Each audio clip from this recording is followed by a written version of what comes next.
खुदावंद के ज़िंदा और जलाली और बाबरकत नाम में आप सबकी सलामती हो।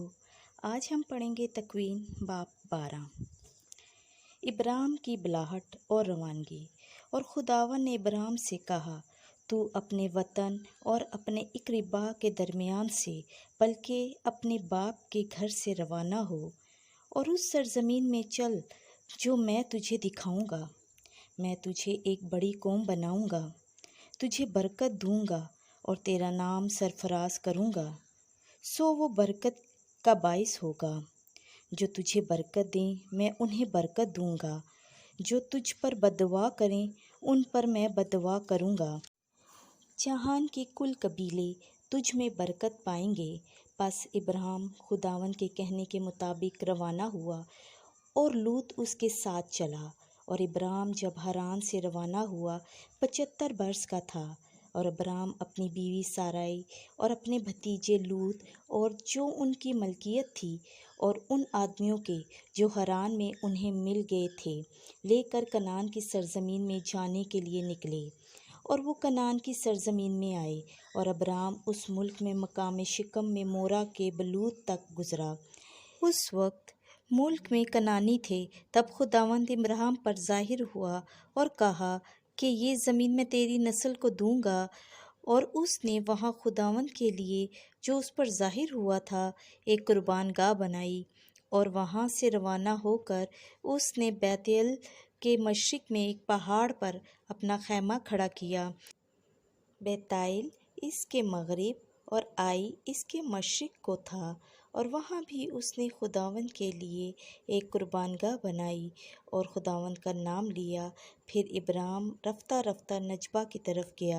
इब्राहिम का मिस्र में जाना और उस मुल्क में काल पड़ा। और इब्राहिम मिस्र में नीचे उतरा कि वहाँ ठहरे, क्योंकि मुल्क में बड़ा काल पड़ गया।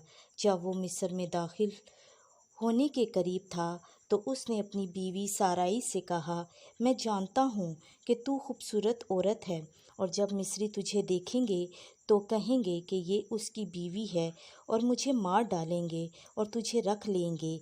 इसलिए तू कहना कि मैं उसकी बहन हूँ, ताकि तेरे सबब से मुझसे अच्छा सलूक किया जाए और मेरी जान तेरी खातिर बच जाए। बस जब इब्राहिम मिस्र में पहुंचा, मिस्रियों ने उस औरत को देखा कि वो नहायत खूबसूरत है। और फ़िरौन के उमरा ने उसे देखा और फ़िरौन के हजूर उसकी तारीफ़ की और उस औरत को उसके घर में ले गए।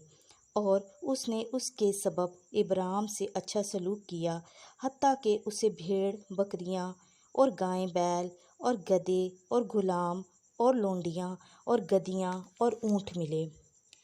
पर खुदावंद ने इब्राहिम की बीवी साराई के सबब फ़िरौन और उसके ख़ानदान को सख्त आफ़तों से मारा। तब फ़िरौन ने इब्राहिम को बुलाकर उसे कहा कि तूने मुझसे ये क्या किया? क्यों तूने मुझे ना बताया कि ये तेरी बीवी है? किस वजह से तूने कहा कि ये मेरी बहन है कि मैंने इसे अपनी बीवी बनाने को लिया? इसलिए अब ये तेरी बीवी है, इसे ले और चला जा।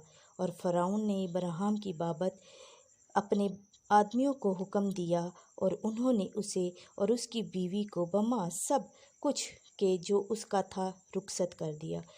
खुदावंद के ज़िंदा और बाबरकत कलाम का पढ़ा, सुना और समझा जाना हम सब के लिए बाइस बरकत हो। आमीन।